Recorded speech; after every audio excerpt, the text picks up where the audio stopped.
स्वागत है आपका। आप देख रहे हैं जुर्म का पाताल लोक। आपके साथ में हूं राम मोहन शर्मा। बाहुबली मुख्तार अंसारी और अतीक अहमद के खिलाफ यूपी पुलिस का ऑपरेशन नेस्तनाबूद जारी है। आज बारी मऊ में बाहुबली मुख्तार अंसारी की गिरोह की थी।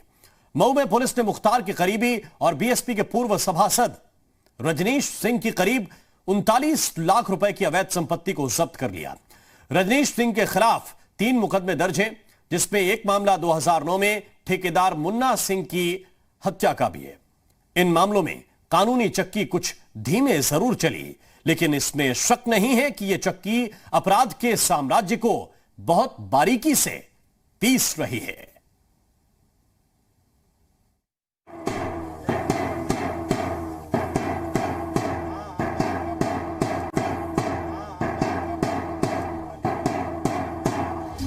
यह योगी की पुलिस का ऑपरेशन नेस्तनाबूद है।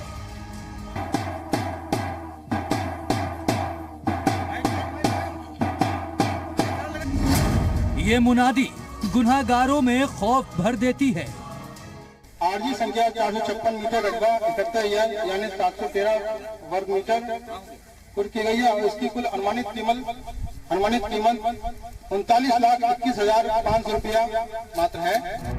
और ऐसी ही एक मुनादी अब मऊ जिले में सुनी गई है, जहां यूपी पुलिस का भारी भरकम दल एक खेत में पहुंच गया। इसके बाद वहां मुनादी होने लगी। रजनीश कुमार सिंह सनौफ सूर्य प्रताप सिंह निवासी पर्दा, ये मन्ना सिंह हत्याकांड के आरोपी हैं, अभियुक्त हैं। इनके खिलाफ 2009 में मुकदमा पंजीकृत हुआ था मन्ना हत्याकांड में, और 2010 में इनके खिलाफ और इनके सहयोगियों के खिलाफ गैंगस्टर की कार्रवाई हुई थी। ये मुख्तार अंसारी के सक्रिय सदस्य हैं। मुख्तार अंसारी गैंग IS 191 के सक्रिय सदस्य रहे हैं। इनके खिलाफ आज यूपी गैंगस्टर एक्ट के तहत 14(1) के तहत संपत्ति जब्तीकरण की कार्रवाई की जा रही है। यूपी पुलिस ने संपत्ति जब्त करने की ये कार्रवाई मऊ जिले में बीएसपी के पूर्व सभासद रजनीश सिंह के खिलाफ की है। आरोप है कि उसने करीब 39 लाख की संपत्ति पर अवैध कब्जा कर रखा था। रजनीश सिंह को बाहुबली मुख्तार अंसारी का करीबी माना जाता है। उस पर गैंगस्टर एक्ट और 2009 में मुन्ना सिंह नाम के एक ठेकेदार की हत्या का भी आरोप है। मुख्तार अंसारी गैंग 191 के सक्रिय सदस्य रंजीश कुमार सिंह सनौफ सूर्य प्रताप सिंह उर्फ लल्ला सिंह के खिलाफ यूपी गैंगस्टर एक्ट के तहत 14(1) की कार्रवाई की गई है। इसमें इनकी संपत्ति जब्ती की कार्रवाई की है। ये लगभग इसकी कीमत 39,21,500 रुपये है। जैसा कि विदित है 2009 में मन्ना सिंह हत्याकांड में ये मुकदमे में वांछित हैं, अभियुक्त हैं। इनके खिलाफ अरेस्टिंग की कार्रवाई हुई और 2010 में इनके खिलाफ गैंगस्टर की कार्रवाई हुई। यूपी पुलिस का ऑपरेशन नेस्तनाबूद यूपी के उन माफियाओं के खिलाफ चल रहा है जिसके सरपरस्त मुख्तार अंसारी जैसा बाहुबली है। मुख्तार अंसारी के गैंग को कमजोर करने के लिए ही एक एक कर उससे जुड़े लोगों की संपत्तियों पर कार्रवाई की जा रही है। अंसारी गैंग को आर्थिक रूप से कमजोर किया जा रहा है ताकि अपराध करने का उसका हौसला टूट जाए। विजय मिश्रा, जी मीडिया।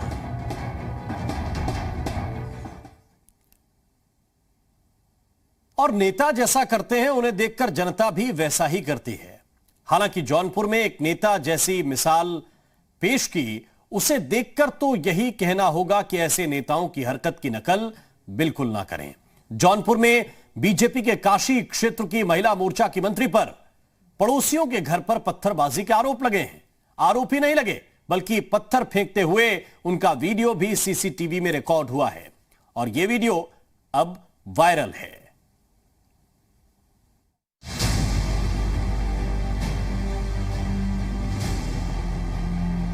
कहते हैं शीशे के घरों में रहने वाले दूसरों के घर पर पत्थर नहीं फेंकते। यहाँ जिस घर पर पत्थर फेंका जा रहा है वो शीशे का तो नहीं है, अलबत्ता उस घर पर शीशे के लेंस वाला सीसीटीवी कैमरा जरूर लगा है। उस कैमरे में ही ये पत्थर फेंक हंगामा रिकॉर्ड हो गया। वीडियो से जाहिर है कि पत्थर तब फेंका गया जब कुछ मजदूर इस घर पर काम कर रहे थे। तभी बड़े गुस्से में नीली शर्ट वाला एक व्यक्ति यहाँ आया और मजदूरों को हड़काने लगा। उसके पीछे एक महिला भी आ गई, फिर एक लड़की भी वहां पहुंच गई। आगे की तस्वीर दूसरे कैमरे ने रिकॉर्ड कर ली। इस वीडियो में महिला पत्थर फेंकते हुए नजर आ रही है, लिहाजा मजदूरों ने वहां से भागने में ही अपनी भलाई समझी। सोशल मीडिया पर वायरल हुआ ये वीडियो जौनपुर का है, जिस पर पत्थर फेंकने का आरोप लगा वो बीजेपी के काशी क्षेत्र की मंत्री अंजना श्रीवास्तव हैं। कमाल की बात है कि बीजेपी नेता अंजना श्रीवास्तव ने पड़ोसी के घर पर पत्थर फेंकने से इनकार नहीं किया, लेकिन पूरी घटना को उन्होंने विरोधियों की साजिश जरूर करार दे दिया। ये पूरी तरह से साजिश है विरोधियों की। हमारे पड़ोसी निश्चित आनंद हैं जिन्होंने ये वीडियो वायरल करवाया, और वो अकेले नहीं है, उनके साथ और भी विरोधी लोग उसी में लग करके ये काम कर रहे हैं और करवा रहे हैं। पत्थर किसके हाथ में है ये वीडियो से साफ है, लेकिन बीजेपी नेता का साजिश का आरोप अपने पड़ोसी निशित पर है। उन्होंने आरोप ही नहीं बल्कि अपनी सफाई में भी एक कहानी सुना डाली। बहुत दिलचस्प है ये कहानी, आप भी सुनिए। चिल्लाई कस कस के कि हमारे साथ ये दुर्घटना घट रही है, हमारी दीदी को बंद किया गया है, आंटी जी आप आइए। मैं तुरंत गई मौके पे और मैंने कहा कि दरवाजा खोलो, लड़की को बचाना है। लड़की को बचाने के लिए जब उन्होंने नहीं दरवाजा खोले तब मुझे पत्थर उठाना पड़ा, और मुझे नहीं लगता कि मैंने कुछ गलत किया है। क्योंकि उस समय प्रेजेंट ऑफ माइंड जो कहेगा लड़की के बचाव में वो मैंने किया है। फर्ज कीजिए कि पत्थर फेंकने वाली बीजेपी नेता अंजना श्रीवास्तव के अपने पड़ोसी पर आरोप सही भी हैं, तो भी कुछ सवाल हैं। मसलन क्या वो जिस लड़की के पड़ोसी के घर पर फंसे होने का आरोप लगा रही हैं, उसने पुलिस को कोई शिकायत दी? वहीं उनके पड़ोसी का आरोप है कि दोनों के बीच जमीन का विवाद है और इसी वजह से पत्थर फेंकने की ये वारदात हुई। अजीत सिंह, जी मीडिया।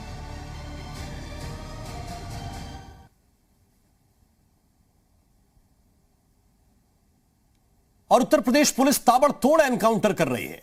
बदमाशों, तस्करों को मुंहतोड़ जवाब दे रही है, अपराधियों को जेल भेज रही है। जो अपराधी अब तक खुलेआम वारदातों को अंजाम देकर फरार थे, पुलिस उन्हें उन्हीं की भाषा में जवाब दे रही है। संदेश बिल्कुल साफ है, अपराधी कानून की पहुंच से भाग नहीं सकते। अपराधियों के खिलाफ यूपी पुलिस का ऑपरेशन ग्लीम। ग्रेटर नोएडा से आजमगढ़ तक कार्रवाई। उत्तर प्रदेश में बदमाशों का खेल खल्लास। ग्रेटर नोएडा,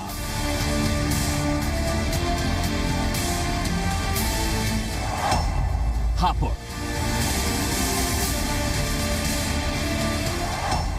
बागपत, आजमगढ़।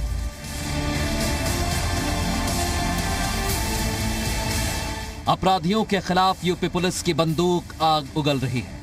पकड़े जा रहे हैं अपराधी, दबोचे जा रहे हैं तस्कर। बदमाशों को यूपी पुलिस उन्हीं की भाषा में जवाब दे रही है। लूटमार, हत्या, रेप जैसे संगीन अपराधों को अंजाम दे चुका रामू बावरिया पुलिस की गिरफ्त में है। ग्रेटर नोएडा पुलिस ने मंगलवार रात मथुरा के नौझील थाना क्षेत्र में घेराबंदी कर रामू बावरिया को गिरफ्तार किया।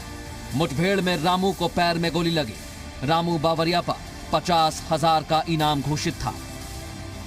कल रात थाना नौझील जनपद मथुरा में एसटीएफ व नौझील पुलिस द्वारा चलाए गए एक ज्वाइंट ऑपरेशन में मुठभेड़ के उपरांत 50,000 के इनामी बदमाश रामू पुत्र रामलाल को अरेस्ट करने में सफलता प्राप्त हुई है। चोटिल अवस्था में इसको हॉस्पिटल में भर्ती करवाया गया है।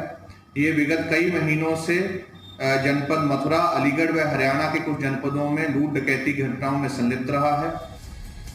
अब बागपत की तस्वीरें देखिए। पुलिस ने मुठभेड़ के बाद 25,000 के इनामी 2 बदमाशों को गिरफ्तार किया। दोनों बदमाश लंबे वक्त से फरार थे। दोनों बदमाश के नाम खलील और शोएब बताए जा रहे हैं। पुलिस के मुताबिक दोनों पर कई केस दर्ज हैं। पूर्वांचल जिलों में बीते वक्त में क्राइम रेट कम करने के लिए पुलिस ने तेजी से कार्रवाई की है और ये कार्रवाई जारी ही है। पुलिस को सूचना मिली थी कि कुछ बदमाश किसी बड़ी वारदात को अंजाम देने की फिराक में हैं, जिस पर पुलिस ने चेकिंग अभियान शुरू किया। इस दौरान 6 बाइक सवार बदमाशों ने रोकने पर पुलिस की टीम पर हमला कर दिया, जिस पर पुलिस को जवाबी कार्रवाई करनी पड़ी।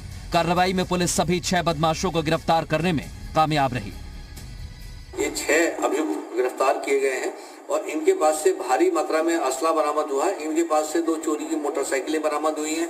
इनके पास से 3 पिस्टल, 1 तमंचा और 1 पौनी जो देख रहे हैं छोटी बंदूक होती है वो इनके पास से बरामद हुई है। और ये दोनों तरह का काम करते हैं। जो अभी आपने देखा पिछले दिनों काफी असला पकड़ा गया था, उसी की सीरीज में लगातार ये बरामदगी हो रही है और उसी इंफॉर्मेशन पे ये बरामदगी हो रही है और अभी आगे और बरामदगी होगी। हापुड़ पुलिस मुठभेड़ के बाद गौ तस्कर को गिरफ्तार करने में सफलता हासिल कर चुकी है, जबकि उसके साथी अंधेरे का फायदा उठाकर भागने में कामयाब रहे, जिनकी तलाश की जा रही है। जाने आलम सनाफ रियाजुल ग्राम रतुपुरा घायल हो गया व 2 व्यक्ति शहजाद पुत्र शमशाद व रागिब पुत्र बाबा निवासी रतुपुरा अंधेरे का फायदा उठाकर भाग गए। हापुड़ या फिर आजमगढ़, राज्य के सभी जिलों में पुलिस अपराधियों को चिन्हित कर उनके खिलाफ कार्रवाई कर रही है। हालांकि लगातार हो रही एनकाउंटर की कार्रवाई पर सवाल भी खड़े हो रहे हैं। ब्यूरो रिपोर्ट, जी मीडिया।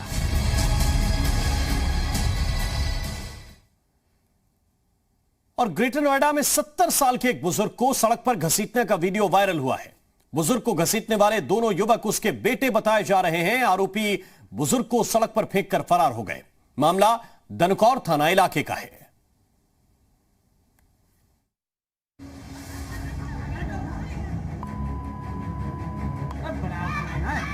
सड़क पर बुजुर्ग को घसीटा, रोंगटे खड़े करने वाली तस्वीरें। बुजुर्ग पिता पर बेटों का अत्याचार। सड़क पर बुजुर्ग को घसीटने का ये वीडियो देखकर किसी का भी दिल दहल जाएगा। ये तस्वीरें रोंगटे खड़े कर देने वाली हैं। 70 साल के एक शख्स को सड़क पर पैर पकड़कर घसीटा जा रहा है। बुजुर्ग चीख रहा है, लेकिन हैवानों को रहम नहीं आ रहा। मौके पर लोगों की भीड़ जमा है। हर कोई आरोपियों को रोकने की कोशिश कर रहा है, लेकिन दोनों युवकों के सिर पर जैसे खून सवार है।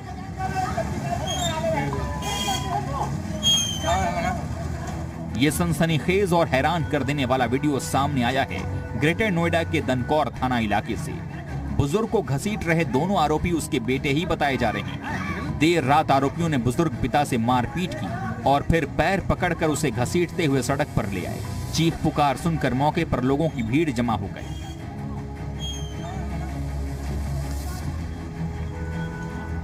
आरोपी बेटों ने पिता के साथ ऐसा बर्ताव क्यों किया, यह अभी साफ नहीं है। आखिर बुजुर्ग की गलती क्या थी, यह अभी साफ नहीं है। लेकिन हैवानों की करतूत जिसने भी देखी वो सोच में पड़ गया। पिता को सड़क पर फेंककर आरोपी मौके से फरार हो गए।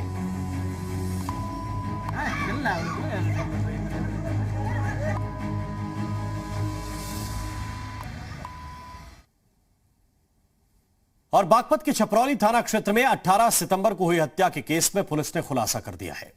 पुलिस के मुताबिक मृतक का नाम सोहन पाल है और उसकी हत्या उसके बेटों ने की थी। पुलिस ने हत्या का जो कारण बताया वो सन्न कर देने वाला है। 18 सितंबर की वो खौफनाक रात,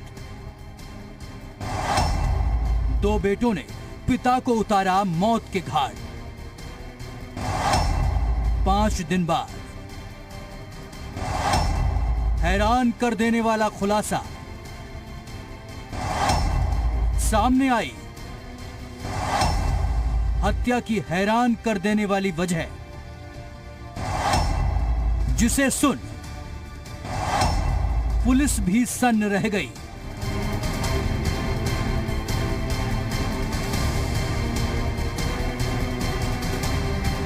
ये दोनों युवक जो आपको पुलिस की गिरफ्त में हथकड़ी के साथ दिखाई दे रहे हैं, इन पर अपने ही पिता की हत्या का आरोप है। साथ ही खड़ी महिला मृतक की बहू बताई जा रही है, जिस पर आरोप है कि उसने हत्या में साथ दिया। लेकिन हत्या क्यों हुई, बेटों ने अपने ही पिता को क्यों मौत के घाट उतार दिया, ये खुलासा हैरान करने वाला है। सोहन पाल की हत्या उसके दोनों बेटों और बहू द्वारा कर दी गई है। इसका इन्वेस्टिगेशन आगे बढ़ाते हुए इन तीनों को अरेस्ट किया गया और इसके चाचा जो धर्मेंद्र के चाचा हैं जो मृतक के भाई हैं उनकी तहरीर पर मुकदमा पंजीकृत किया गया है। बॉडी इन्होंने हत्या करने के बाद बॉडी यमुना में बहा दी थी। इसमें 3 दिन से सर्च ऑपरेशन चल रहा है। NDRF को भी रिक्वेस्ट की गई है कि वो भी अपनी स्पेशल टीम्स भेजें जिससे बॉडी रिकवर की जा सके। तीनों अभियुक्तों को जेल भेज दिया गया है और इन्वेस्टिगेशन बढ़ाई गई है।